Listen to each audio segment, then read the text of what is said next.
سورہ واقعہ میں آپ دیکھو قرآن کہتا ہے میں جب ان کو جہنم کی آگ میں ڈالوں گا تو میں ان سے کہوں گا نحن خلقناکم فلولا تصدقون، ہم نے تم کو بنایا تھا، تم نے یہ مانا کیوں نہیں کہ ہم دوبارہ بھی بنا سکتے ہیں؟ کیوں نہیں مانا تم نے؟ کیوں تم نے اس کو یہ سمجھا کہ یہ نہیں ہو سکتا؟ افرأیتم ما تمنون اانتم تخلقونہ ام نحن الخالقون، فرمایا پہلی دفعہ ہم نے بنایا تھا یا تم نے بنایا تھا؟ پہلی دفعہ بھی تو ہم نے ہی بنایا تھا۔ تو بھائی یہ کانسیپٹ کلیئر کر لو کہ موت کے بعد کیا ہے، اس میں آپ کو کوئی کنفیوژن بولو نہیں ہونی چاہیے۔ اب کرنا کیا ہے ہم نے؟ مقصد حیات سمجھ میں آ گیا، اچھا عمل، اللہ کی عبادت، شکر گزاری۔ اب سوال پیدا ہوتا ہے کہ وہ شکر گزاری یا عبادت جس پہ اسلام ہمیں لانا چاہتا ہے اس کو ہم کیسے ایکسپلین کریں گے؟ کیا کرنا پڑے گا ہمیں جس سے ہم اللہ کے شکر گزار کہلائیں گے، جس سے ہم اللہ کے عبادت گزار کہلائیں گے، اور جس سے ہم اللہ کے ہم اچھا عمل کرنے والا کہلائیں گے؟ تو کیا کرنا پڑے گا ہمیں؟ میں سمجھا پا رہا ہوں؟ بس یہ بات کو میں سمیٹ رہا ہوں جلدی سے۔ اس کے لیے سورہ بنی اسرائیل میں اللہ نے 4 باتوں کا حکم دیا کہ جو آدمی 4 کام کر لے گا نا، اللہ کی نظر میں وہ عبادت گزار کہلائے گا، اللہ کی نظر میں وہ شکر گزار کہلائے گا، اللہ کی نظر میں وہ اچھا انسان کہلائے گا، اچھا عمل کرنے والا کہلائے گا۔ یہاں تک بات کلیئر ہو گئی؟ وہ 4 عمل کیا ہیں؟ سب سے پہلا دیکھو، یہ اچھے عمل کا مطلب نہیں ہے کہ آپ CA کرنا چھوڑ دیں، میری تقریر کا یہ ہرگز مطلب نہ سمجھیں کہ آپ اپنے بچوں کی بالکل بھی ٹینشن لینا چھوڑ دیں اور اسکولوں سے نکال کے ان کو ٹماٹر بیچنے پہ لگا دیں۔ ایسا نہ ہو میرے بیان کے بعد کوئی بچہ O لیول کر رہا ہو، ابا کہے بیٹا دنیا مسافر خانہ ہے، ٹماٹر بیچ۔ ٹینشن تو لینی نہیں ہے، میں بلا وجہ 9 سال تک ٹینشن لیتا رہا، O لیول کی فیسیں بھرتا رہا، اور تجھے چارٹرڈ اکاؤنٹنٹ بنانے کی اور کمپیوٹر کا سافٹ ویئر انجینئر بنانے کی اور امریکہ بھیجنے کی اور تاجر بنانے کی، اور اسکول آج پتہ چلا دنیا کیا ہے؟ مسافر خانہ۔ لہذا یہ ریڑھی لے اور ٹماٹر بیچ۔ بچہ کہے گا جب مسافر خانہ ہے تو ٹماٹر بیچنے کی بھی کیا ضرورت ہے؟ کیونکہ آج کے بچے بہت ہوشیار ہیں، وہ آپ سے ایک قدم آگے جائیں۔ وہ کہیں گے ابا پھر ٹماٹر بیچنے کی بھی تکلف کی کیا ضرورت؟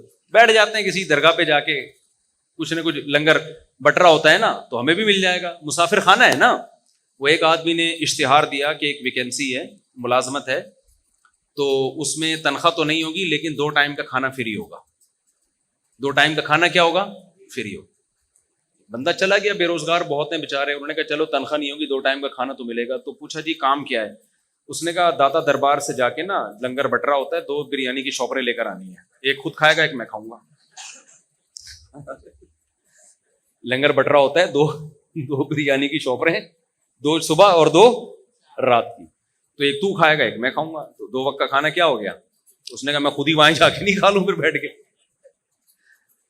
مائنڈ ہے، یہ ہے بزنس مائنڈ، اس کو یوٹیوبرز کیا کہتے ہیں آج کل نا؟ یوٹیوب پہ یہ بزنس کے، اور 1 مہینے میں 1 کروڑ روپے کمائیں، 1 لاکھ روپے کمائیں، آدمی ایک دم اٹریکٹ ہوتا ہے، بے یار اف، پتہ چلتا ہے یہ تمہیں یہ بھی 10,000 روپے کما رہا ہے اس ویڈیو بنا کے، اس پہ ایڈ چلتے ہیں جس سے اس کی 10,000 آمدن ہوتی ہے، اور تمہیں 1 لاکھ کی ترغیبیں دے رہا ہے۔ تمہیں کس کی ترغیبیں دے رہا ہے؟ اس لیے اتنا زیادہ ان لوگوں کو فری کرانے کی ضرورت نہیں ہے۔ ایسا لوگ ڈپریشن میں جا رہے ہیں نا۔ مسقط میں ایک صاحب ہیں، وہ روزانہ ہر تھوڑے دن کے بعد مسقط میں یہ کر لو، مسقط میں نے مسقط میں رابطہ کیا، میں نے کہا یہ تاجر آدمی ہے، یہ بڑی، اس نے کہا یہ بیچارہ بالکل فارغ ہو گیا، اس کو کوئی سن نہیں رہا، تو اس نے سوچا پیسے کمانے کا یہی طریقہ ہے۔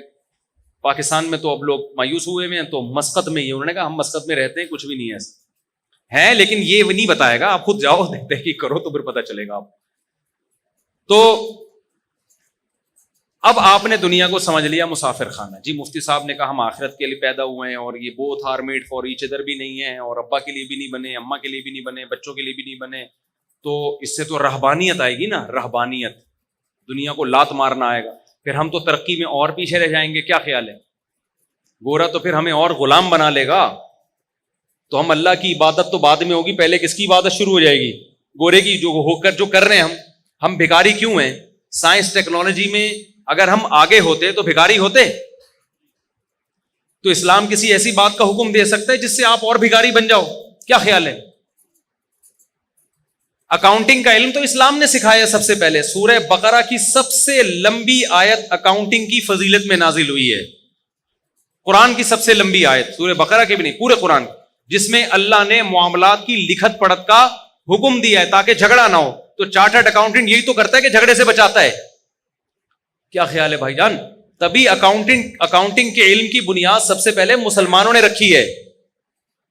گوروں نے مسلمانوں سے لیا یہ علم.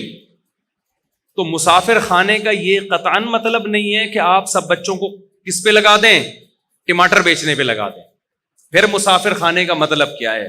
وہ اللہ نے بتایا ہے 4 شرطیں پوری کر لو تو عبادت گزار بھی کہلاؤ گے، 4 شرطیں پوری کر لو تو شکر گزار بھی کہلاؤ گے، 4 شرطیں پوری کر لو تو اچھا عمل کرنے والا بھی کہلاؤ گے، اور پھر میری طرف سے دنیا میں بھی کامیابی اور آخرت میں بھی. وہ 4 شرطیں کیا ہیں؟ سورہ بنی اسرائیل میں وَمَنْ أَرَادَ الْآخِرَةَ، یہ 4 شرطیں گورے میں نہیں پائی جاتی. یہ 4 شرطیں گورے میں نہیں پائی جاتی. جب آپ میں یہ 4 شرطیں پائی جائیں گی تو آپ گورے سے آگے نکل جاؤ گے. سمجھتے ہو؟ پیچھے نہیں رہو گے آپ، بلکہ کیا ہو جاؤ گے؟ آپ آگے نکل جاؤ گے. پہلی شرط وَمَنْ أَرَادَ الْآخِرَةَ، ہر کام میں ارادہ آخرت کا ہونا چاہیے، دنیا کا نہیں ہونا چاہیے. وہ جو ڈرامہ ہم نے بچپن میں، ڈرامے دیکھنا صحیح نہیں ہے، بچپن کی بات کر رہا ہوں میں. اس وقت کے ڈرامے ایسے ہوتے تھے کہ آدمی غیر مسلم ڈرامہ دیکھ کے مسلمان ہو جاتا تھا. لڑکیاں شرعی پردہ کر لیتی تھیں ڈرامہ دیکھ کر. ایسے ایسے زولک کا دور تھا نا، تو وہ دوپٹے میں، ہیروئن بھی دوپٹے میں آتی تھی، ٹھیک ہے، اور جو ہیرو ہوتا تھا سرسوں کا تیل لگا کے آتا تھا سائڈ کی مانگ نکال کے. تو ہیرو زیادہ شریف لگ رہا ہوتا تھا اپنے بچے سے. آپ کہتے تھے اس ہیرو سے ہی سیکھ لے تو کچھ. تو وہ ڈرامے وہ بھی جائز نہیں تھے، لیکن ایک مثال دے رہا ہوں میں، وہ بچپن میں کوئی سبق آموز چیز مل گئی. تو اب مجھے ایک بات بتاؤ، قرآن کہتا ہے وہ جو پائلٹ بننے کے لیے گیا تھا اور کیلے کے چھلکے پہ پھسل گیا اور ہڈی ٹوٹ گئی اور پائلٹ نہ بن سکا، وہ ناکام تھا نا. ڈرامے میں تو یہی دکھائی ہے، یہ ناکام ہو گیا ایک آدمی کی مسٹیک کی وجہ سے. لیکن اگر وہ قرآن کی شرط پہ عمل کرتا، ومن اراد الآخرہ، جو بھی عمل اس میں نیت کیا ہو آخرت کی، تو وہ پھسلنے سے ناکام نہیں ہوتا. اللہ قیامت میں اس کا شمار پائلٹ میں اٹھاتے، اور اللہ کہتے یہ وطن کے دفاع کے لیے، مجھے راضی کرنے کے لیے جہاز اڑانا سیکھ رہا تھا. اگر یہ اپنے مقصد میں کامیاب ہو گیا تو بھی کامیاب، نہیں ہو گیا تو اس کا شمار مجاہدین میں لکھ لیا گیا. نبی صلی اللہ علیہ وسلم نے فرمایا ارمو بنی اسرائیل ارمو فإن اباکم کان رامیا. صحابہ سے فرمایا تیر اندازی سیکھو، اس لیے کہ تمہارے باپ اسماعیل تیر انداز تھے. تو ہمارے نبی نے تو ہمیں دفاع کا حکم دیا ہے. آپ صلی اللہ علیہ وسلم نے فرمایا الخیل معقود فی نواصیھا الخیر الی یوم القیامہ. گھوڑے کو نبی نے عزت دی اس لیے کہ اس پہ جہاد ہوتا ہے. آپ صلی اللہ علیہ وسلم نے تیر اندازی کی فضیلت بیان کی، نشانہ بازی کی. قرآن میں آتا ہے اعدوا لهم ما استطعتم من قوہ، دشمن اسلام کے خلاف جتنی طاقت اکٹھی کر سکتے ہو کرو. نبی نے فرمایا الا ان القوۃ الرمی، فرمایا طاقت سے اللہ کی مراد ہے پھینکنے کی صلاحیت بڑھاؤ، اپنی تیر کی صلاحیت. تو جہاز بھی تو بم پھینکتا ہے نا لے جا کے. سمجھ میں نہیں آ رہی میرا خیال بات؟ ترہبون بہ عدو اللہ وعدوکم، اللہ کہتے ہیں اپنے آپ کو اتنا مضبوط کر لو کہ اپنے اور اللہ کے دشمنوں کو اس سے ڈراؤ تم. تو اگر ہمارے پاس پائلٹ ہی مارکیٹ سے شارٹ ہو جائیں تو ہم ڈرا سکیں گے دشمنوں کو؟ ہمارے سارے پائلٹ نکل گئے اللہ اللہ کرنے کے لیے نا، کہ جی ٹماٹر بیچوں گا. مفتی صاحب نے بیان کیا دنیا مسافر خانہ ہے، لہذا ہم کیا کریں گے؟ اب ٹماٹر بیچیں گے. اب ہم پائلٹ بھی نہیں بنیں گے، اب ہم ٹماٹر بیچیں گے. تو ہماری ایئر فورس کی ایسی کی تیسی. اب جب انڈیا آئے گا حملہ کرنے کے لیے تو ٹماٹر پھینکیں گے نا ہم جہازوں پہ، اور ہمارے پاس تو ٹماٹر ہی ہوں گے. کیا خیال ہے؟ لہذا آپ پائلٹ بننے کو ہدف بناؤ بھائی. ہمیں ضرورت ہے اچھے پائلٹوں کی، راشد مہناز جیسے پائلٹوں کی. راشد مہناز کا ہدف اگر پائلٹ برائے پائلٹ ہوتا تو خدا کی قسم وہ ملک کے دفاع کے لیے جہاز کو نیچے نہیں گراتا وہ، کیونکہ اس کا مستقبل تباہ ہو رہا تھا اس میں، جو بظاہر ہو گیا. آپ نشان حیدر دو، اس سے راشد مہناز کو کیا فائدہ ہو رہا ہے؟ باقیوں کو تو موٹیویشن مل رہی ہے، لیکن راشد مہناز کو فائدہ آخرت کا ہو رہا ہے. اگر اس نے یہ کام کس کے لیے کیا؟ اللہ کے لیے کیا، دنیا کے لیے نہیں کیا اس نے. سمجھ میں آ رہی ہے بات کہ نہیں آ رہی ہے؟ یہی وجہ ہے کہ کافر میں اتنی ہمت نہیں ہوتی. کہ دوسرا کوئی جاسوس اس کے جہاز میں گھس جائے اور وہ جہاز کو نیچے کی طرف موڑ دے. وہ کہے گا میں نے جس مقصد کے لیے پائلٹ بنا ہوں, میں نے اگر اپنے آپ کو مارنا ہی ہے تو میرا تو فیوچر تباہ, مجھے ریٹائرمنٹ پہ کیا ملے گا. یا تو کوئی سرفرا یہ کام کرے گا, یا پھر وہ یہ کام کرے گا جس کے نظر میں کیا ہے, بولو, آخرت. تو آپ بچوں کو پائلٹ بھی بناؤ بھائی, آپ چارٹرڈ اکاؤنٹنٹ بھی بناؤ, تاکہ دھاندلی نہ ہو ملک کے اندر, تاکہ لوگ ایک دوسرے کا مال غلط حساب و کتاب کر کے کھائیں نہیں. تو پہلی شرط اللہ نے کیا بیان کی, میں جلدی جلدی بات کو سمیٹتا ہوں. ومن اراد الاخرہ, جو کام بھی کرنا ہے نیت کیا کرنی ہے, آخرت, اور اچھے سے اچھا کرنا ہے. سوال پیدا ہوتا ہے نا, کوئی کہے گا بھائی پھر ٹماٹر بیچنے میں بھی تو آخرت کی نیت ہو سکتی ہے. یقیناً ہو سکتی ہے. نبی نے فرمایا ایماندار تاجر قیامت کے دن پیغمبروں کے ساتھ. اگر کوئی ٹماٹر بیچ رہا ہے اس نیت کے ساتھ کہ میں لوگوں کے سامنے بھیک نہ پھیلاؤں, تو اللہ کی قسم ٹماٹر بیچنے کا بھی اس کو ثواب, بولو, ملے گا. نیت کیا ہے, آخرت. پھر وہ 2 نمبری نہیں کرے گا ٹماٹر بیچنے میں. پھر وہ ایسا نہیں ہوگا کہ ٹماٹر کی پیٹی میں اوپر اچھے اچھے اندر سڑے ہوئے, وہ یہ گڑبڑ نہیں کرے گا. لیکن پھر آپ کو موٹیویشن کیسے ملے گی, اس کے لیے نبی نے فرمایا المؤمن القوی خیر من المؤمن الضعیف. طاقتور مومن اللہ کو کمزور مومن سے زیادہ محبوب. تو طاقت جسمانی بھی ہو سکتی ہے, سائنس اور ٹیکنالوجی کی قوت بھی. اس طاقت کی ڈیفینیشن یہ ہے کہ آپ وہ کچھ کر سکتے ہو جو دوسرا نہیں کر سکتا. تو آپ جب کسی اچھی پوسٹ پہ جاتے ہو تو آپ وہ کچھ کر سکتے ہو جو ایک عام آدمی رکشہ چلانے والا اور ٹماٹر والا نہیں کر سکتا. تو آپ اس نیت سے حکومت کی لگام اپنے ہاتھ میں لینے کی کوشش کرو. آپ اس نیت سے ترقی کی کوشش کرو کہ میں پاورفل مسلمان بننا چاہتا ہوں. اور ہمارے نبی کو پاورفل مسلمان وہ کمزور اور ضعیف مسلمان سے زیادہ محبوب ہے. اور نبی نے فرمایا مجھے نہیں بلکہ کس کو محبوب ہے, اللہ کو زیادہ محبوب. بات آ رہی ہے سمجھ میں. دوسری شرط قرآن نے کیا بیان کی ہے, من اراد الاخرۃ وسعى لها سعیا. تو آپ جو کام بھی کر رہے ہو کس کے لیے کرنا ہے, آپ نے آخرت. دوسری کوشش وسعى, کوشش بھی کرے. صرف نیت کافی, آپ نے بیٹھ گئے کہ جی آخرت ملتی ہے محنت کرنے سے, کچھ اچھا یعنی طاقتور بنوں گا میں جناب بیوروکریسی میں جاؤں گا, میں اچھا تاجر بنوں گا, پیسہ کماؤں گا تاکہ مسلمان مضبوط ہوں, میں سائنس اور ٹیکنالوجی کے میدان میں ترقی کروں گا. صرف کس کے لیے, اللہ کے لیے. یا میں ٹماٹر ہی بیچوں گا, تجارت کروں گا, کس کے لیے, اللہ کے حکم کو پورا کرنے کے لیے. آخرت نیت ہے میری, تاکہ صدقہ کروں, بھیک نہ مانگوں. اب کر نہیں رہے آپ, پڑھے ہوئے امتحان آ رہے ہیں, پڑھے ہوئے آپ. جیسے ہمارے کراچی میں لوگ کیا کر رہے ہیں, پڑھے ہوئے ہیں نا, کیا خیال ہے, ہل ہی نہیں رہے آپ. تو اس کا مطلب آپ نے آخرت کی نیت تو کی ہے, وسعا کا مطلب کوشش, بولو, نہیں کیا آپ نے. تو آپ کا شمار کامیاب لوگوں میں نہیں ہوگا. نیتیں کر کے پڑے رہو, ہمت نہ کرو, عمل نہ کرو, تو پھر کچھ نہیں ملنے والا. اس نیت پہ اجر ملتا ہے جس میں عمل کرنے کی کوشش کرو, عمل ہو نہ سکے, پھر اللہ اجر دے دیتا ہے. جیسے وہ پائلٹ جس نے کوشش کی, بیچارہ کیلے کے چھلکے سے پھسل گیا, اس کی نیت ہوگی تو اجر ملے گا, ورنہ نیت برائے نیت سے کچھ بھی حاصل نہیں ہوتا. عمل بھی کرنا پڑے گا. تیسری شرط اللہ نے بتائی وسعى لها سعيها, کوشش بھی اخفل طریقے سے نہیں کرنی, کوشش وہ والی کرنی ہے جو اللہ نے بتائی ہے. آپ اللہ کو راضی کرنے کے لیے وہ کوشش کرو جو اللہ نے نہیں بتائی, اللہ نہیں مانے گا. آج کتنے ایکٹر ہیں, اداکار ہیں, ناچنے والی فنکارائیں ہیں, ان سے پوچھا جاتا ہے کہ آپ کو یہ عزت کیسے ملی, کہہ رہے بس اللہ کے لیے ہم نے, یعنی یہ تو اللہ کا ہم پہ بڑا فضل ہوا, ہم ڈانس کلب میں گئے, ہم نے وہاں ڈانس سیکھا, اور لوگوں کو انٹرٹین کرنے کا ہم ذریعہ, ملک کی ترقی کا ہم ذریعہ بن رہے ہیں. اور ایکچولی یعنی نیت ہو سکتا ہے وہ بھی آخرت کی کر رہی ہو کہ لوگ خوش ہوں گے, ڈپریشن ختم ہوگی, اور جناب لوگ ایک انٹرٹین ہوں گے, اور ڈپریشن سے نجات ملے گی, اور خوشیاں ملیں گی لوگوں کو ہمارے ناچ گانے دیکھ کر. تو یہ کوشش تو ہے, ہو سکتا ہے آپ کا جذبہ بھی اچھا ہو, مگر یہ کوشش اللہ کی بتائی ہوئی نہیں ہے, بلکہ اللہ کی طرف سے اس کوشش پر کیا ہے, پابندی. آپ نے دیکھا ایک آدمی ٹینشن کا مریض ہے, آپ نے چرس کی پڑیا پکڑا دی, اس کو ذرا سٹا لگا تو بالکل ٹھیک ہو جائے گا, ٹھیک ہو بھی گیا, آپ کی نیت بھی اچھی تھی, انسانیت کی خدمت, لیکن اس سٹے پہ آپ کو ثواب بولتے کیوں نہیں ملے گا. آپ سودی بینک میں جاب کرنا شروع کر دیا آپ نے, سودی بینک میں, کہ میں اپنے جو مجھے تنخواہ ملے گی میں اپنے باپ کی خدمت کروں گا, اس کو حج پہ بھیجوں گا, عمرے پہ بھیجوں گا.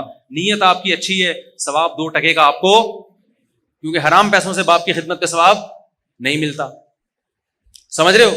آپ نے رشوت لے کے آپ نے کہا مسجد بناؤں گا, میں نے رشوت آج شراب کباب میں اڑا دی, آج مجھے اللہ نے ہدایت دی ہے, میں ان رشوت کے پیسوں سے مسجد بناؤں گا. اللہ اس رشوت کے پیسوں سے مسجد کو قبول نہیں کرتے. تو کوشش وہ کرنی ہے جو اللہ نے بتائی ہے. ربیع الاول میں آپ نے کنٹینر لا کے روڈ بلاک کر دیا اور جھنڈیاں لگا کے آپ ناچ رہے ہیں ہمارے نبی کی جشن آمد رسول, لوگوں کی گاڑیاں پھنس رہی ہیں, لوگ آفس نہیں پہنچ پا رہے. اس کوشش پہ آپ کی نیت اچھی ہو سکتی ہے, ثواب آپ کو نہیں ملے گا. کیونکہ ہمارے نبی تو تہجد کے لیے اٹھتے تھے نا, تو اس کی کوشش کرتے تھے کہ گھر والوں کی آنکھ نہ کھلے گئی, وہ ڈسٹرب نہ ہو.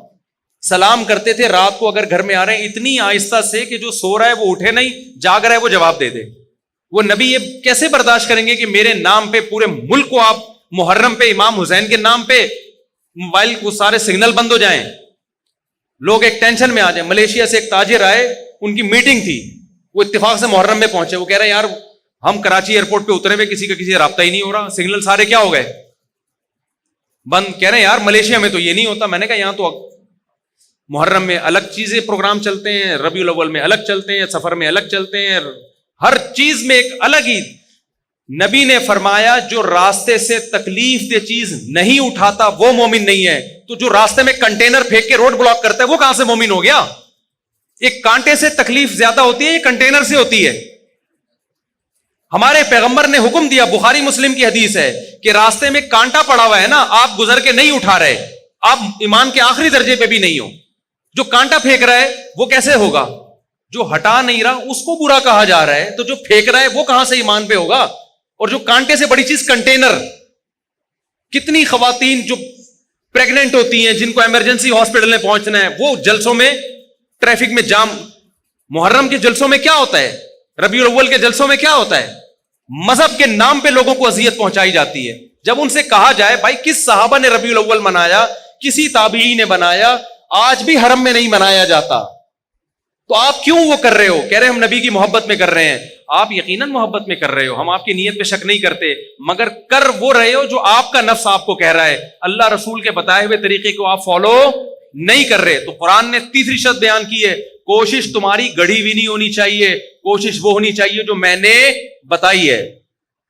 اور آخری شرط اللہ نے بیان کی جو انتہائی اہم, وَهُوَ مُؤْمِنٌ, اللہ کہتے ہیں ایمان بھی ہونا چاہیے, توحید پرست ہونا چاہیے. مشرک کا, کافر کا کوئی نیک عمل میں قبول نہیں کروں گا. اللہ پہ, اس کے پیغمبروں پر, اس کی کتابوں پر ایمان ہوگا تو نیکی کا اجر ملے گا, ادروائز دنیا میں اجر ملے گا, آخرت میں اجر نہیں ملے گا. بات آ گئی کھوپڑی شریف, اب تو دماغ شریف کہنا چاہیے. تو یہ 4 شرطیں میرے بھائی پوری کر لو. ہم آپ کو ترقی سے منع نہیں کرتے, ہم آپ کو پڑھائی سے منع نہیں کرتے, ہم تو کہتے ہیں پڑھو.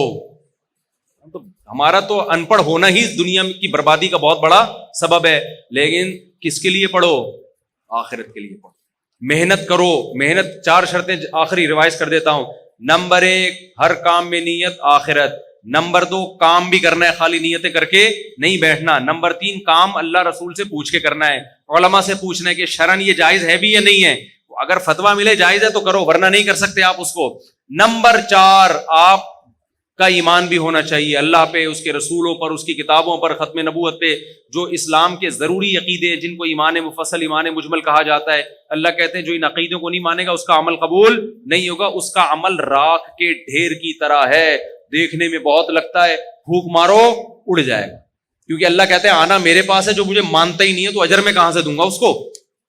لوگ کہتے ہیں نیوٹن نے اتنی خدمت کی انسانیت کی, تو کیا وہ بھی جہنم میں جائے گا؟ میں نے کہتا بھائی مجھے نہیں پتا وہ کہاں جائے گا, جنت میں جائے گا یا جہنم میں جائے گا. وہ تو نیوٹن آخرت میں ملے گا تو اس سے پوچھیں گے آج کل کدھر گھوم رہے ہو بھائی تم. لیکن ایک بات ہے کہ میں نے کہا آپ کو نیوٹن سے اتنی محبت ہے کیونکہ اس کے آپ پر احسانات ہیں. اس نے بہت سارے سائنسی عقدے حل کیے, اس کی وجہ سے بہت ساری چیزیں ایجاد ہوئیں. تو اللہ قیامت میں نیوٹن سے سوال کرے گا کہ پبلک کو تیرے احسانات کی وجہ سے تجھ سے محبت تھی, تو نے مجھے بھی یاد رکھا میرے احسانات کی وجہ سے نہیں. یہ بات سمجھ میں؟ تو اللہ تو سب سے پہلے کس کے بارے میں پوچھے گا؟ آپ کے ابا نے آپ کو فرانس 2 منٹ میں بعد پھر اذان ہوگی اور اذان کے فوراً بعد جماعت کھڑی ہو جائے گی, ٹھیک ہے نا, 9 بجے ہی جماعت ہوگی, بے فکر رہیں, جماعت دیر سے نہیں ہوگی. میں جہاں بھی بیان کے لیے جاتا ہوں نا, جماعت ٹائم پہ ہی ہوتی ہے, تو 9 بجے ہی جماعت ہوگی, سنتوں کا ٹائم نہیں دیں گے. کیا خیال ہے؟ آپ نے اپنے بچے کو فرانس بھیجا اعلیٰ تعلیم کے لیے, انویسٹمنٹ کی, پیسہ خرچ کیا, میرا بچہ بڑا سائنٹسٹ بن کے آئے گا, پھر اتنا میں پیسہ لگاؤں گا, پھر بوڑھے باپ کی خدمت کرے گا. بچہ فرانس سے جرمنی نکل گیا, وہاں سے جاپان نکل گیا, ابا کے پیسوں پہ کھا پی کے اس نے ٹرسٹ بنایا, پھر اس نے جناب جاپانیوں کی بھی خدمت کر رہا ہے, امریکیوں کی بھی خدمت کر رہا ہے. ابا کو ایک دن بھی فون کر کے نہیں پوچھا. ابا بڑھاپے میں ریٹائر ہو گیا, بچے سے کہہ رہا ہے بیٹا فون ہی نہیں اٹھا رہا, انسانیت کی خدمت کر رہا ہے. تو انسان کہیں گے یہ بندہ بڑا نائس ہے یار. ابا سے جب پوچھو گے, ابا کہے گا آنے تو دو, میں نے تو اس کو جائیداد سے بھی آگ کر دیا ہے, اور میں اب نادرا سے بھی اس کا نام اپنے بیٹوں کی فہرست سے نکال رہا ہوں. تو بھائی ابا جب مانے گا جب تم ابا کو مانو گے. اللہ کہتا ہے جن سائنسدانوں نے انسانیت کی خدمت کی, انسان ان کو مانتے ہیں, ان کو نوبل پرائز بھی دیتے ہیں, ان کی عزت بھی ہوتی ہے, یونیورسٹی ان کو پڑھایا بھی جاتا ہے. جب آخرت میں میرے پاس آئیں گے تو سارا خرچہ تو میرا ہوا ہے نا ان کے اوپر. کیا خیال ہے؟ خرچہ کس کا ہوا ہے؟ جب نیوٹن پیدا ہوا تھا اس کی ماں کی چھاتیوں میں دودھ کیا آئنسٹائن نے پیدا کیا تھا؟ وہ تو خدا نے پیدا کیا تھا. نیوٹن نے خدا کا شکر کیوں؟ میں نہیں کہہ رہا نیوٹن نے شکر ادا نہیں کیا, بھائی مجھے نیوٹن کی رپورٹیں نہیں ہیں, میں تو ایک مثال دے رہا ہوں. اگر ادا کیا ہے تو کامیاب ہوگا, ادا نہیں کیا تو کیا ہوگا؟ ناکام ہوگا میرے بھائی, ناکام ہوگا. اللہ کہے گا جس نے تجھے پیدا, اللہ کہے گا آسمان سے بارشیں تو میں برساتا تھا, زمین سے تناور درخت کون اگاتا تھا, تو خالی یہ بتاتا تھا کہ یہ کیسے اگ رہا ہے, یہ آم کی گٹلی سے آم کیسے بنتا ہے. اس آم کی گٹلی میں ایسے سافٹ ویئر کہ گوبر پانی مٹی کے ملاپ سے درخت بنتا ہے, اور درخت میں پھول اگتے ہیں, پھول تتلیوں کو مائل کرتے ہیں, ان سے نر مادہ پھولوں کا ملاپ ہوتا ہے, پھر آم پیدا ہوتا ہے, اور ہر آم میں وہی گٹلی ہوتی ہے جو زمین میں تم نے دفن کی ہوتی ہے. یہ سافٹ ویئر تو نیوٹن نے تھوڑی انسٹال کیے ہیں, نیوٹن نے تو بتایا کیسے, نیوٹن نے تو یہ بھی نہیں بتایا, کسی اور سائنسدان نے بتایا, لیکن مثال دے رہا ہوں. کرنے والا کون ہے بھائی؟ وہ تو میں ہوں. نیوٹن نے کتنی دفعہ آم کھائے ہوں گے, کتنی دفعہ گائے کا دودھ پیا ہوگا اس نے, جو سوکھے چارے سے خدا نے گائے کا دودھ بنا کے اس جانور کے تھنوں میں ڈالا. تو اللہ کو یہ حق ہے کہ وہ سائنسدانوں سے بھی پوچھے کہ انسانوں نے تم سے اتنی محبت کی, تمہیں اتنی عزت دی کیونکہ تم نے انسانوں کی خدمت کی. تو جس نے تم پہ خرچہ کیا ہے, جس نے تمہیں بنایا اور تمہیں اس قابل کیا کہ تم انسانوں کی خدمت کر کے عزت حاصل کر سکو, تم نے اس کو کتنا یاد کیا, اس کے پیغمبروں کو, اس کے سفیروں کو تم نے مانا, ان کی تعلیمات کو تم نے فالو کیا کہ نہیں کیا. تو آخرت میں کامیابی اور ناکامی کا کرائیٹیریا, معیار الگ ہے. دنیا میں مائیکل جیکسن بن جاؤ گے تو کیا ہو جاؤ گے؟ کامیاب ہو جاؤ گے. آخرت میں نہیں ہوتے میرے بھائی. سمجھتا ہے کہ نہیں سمجھتا ہے؟ میرا خیال ہے اچھے اچھوں کو بھی سمجھ میں آ گیا ہوگا. لیکن ہماری مثال اس جانور کی طرح ہے. میں مثال نہیں دوں گا, نام نہیں لوں گا, مسجد میں بھی اور ہم لوگ مجھ سمیت سب کی انسلٹ ہوگی اس میں, کہ جس کو 100 سال کے بعد بھی نکالا جائے تو وہ ویسے کا ویسے ہی رہتا ہے جیسے 100 سال. بلی کی مثال دے رہا ہوں, غلط نہ سوچیں آپ. تو میں بھی اس میں داخل ہوں, ہم بھی سنتے بھی رہتے ہیں, کہتے بھی رہتے ہیں, لیکن ہمارا ہر آنے والا دن ہم کو خدا کے قریب کرنے کے بجائے خدا سے دور کر رہا ہے. آپ اپنا ماضی میں ہم زیادہ اچھے تھے, ہر آنے والے دن ہم اللہ کے قریب ہونے کے بجائے اللہ سے دور. تبھی شاعر نے کہا نا, نظر سوئے مرقد قدم سوئے مرقد, مرقد قبر کو کہتے ہیں, قدم سوئے مرقد نظر سوئے دنیا. تیرے قدم قبر کی طرف روز بروز جا رہے ہیں اور نظر تیری بحریہ ٹاؤن کے پلاٹوں میں لگی ہوئی ہے. تو شاعر کیا کہتا ہے, کہاں جا رہا ہے کدھر دیکھتا ہے, جا کدھر رہا ہے, دیکھ پلاٹوں کی طرف رہا ہے. ہر آنے والا دن مجھے اور آپ کو قبر سے قریب کر رہا ہے کہ نہیں کر رہا؟ لیکن ہر آنے والے دن میں ہماری نظر میں بحریہ ٹاؤن کی ویلیو کم ہونے کے بجائے بڑھ رہی ہے. تو قبر کی جا قبر والے پلاٹ کی طرف رہے ہیں اور دیکھ کدھر رہا ہے؟ بحریہ ٹاؤن کی طرف رہا ہے. ایک دن ریاض ملک کا بھی جنازہ اٹھے گا میرے بھائی, جو اتنا بڑا مالک ہے وہ اپنے آپ کو نہیں, وہ جائے گا 6 فٹ کی قبر میں. راحت اندوری نے کہا تھا نا کہ 2 گز صحیح لیکن میری ملکیت تو ہے, اے موت تو نے مجھے زمیندار کر دیا. اصل زمینداری ہمیں قبر میں ملتی ہے, وہ ہمارا اپنا پلاٹ ہوتا ہے. آج کل تو وہ بھی نہیں ہے. تھوڑے دنوں میں گورکن وہاں سے بھی نکال کے نا شاپر میں ہڈیاں ڈال کے پتہ نہیں کؤوں کو کھلا دیتا ہے, دوسرا مردہ دفناتا ہے اس میں.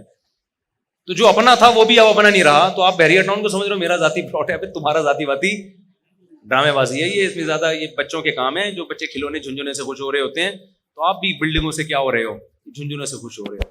تو یہ خوش نہ ہو, کیونکہ یہ خوشی آپ کو ڈپریشن میں لے کے جائے گی. اللہ سمجھنے کی عمل کی توفیق عطا فرمائے.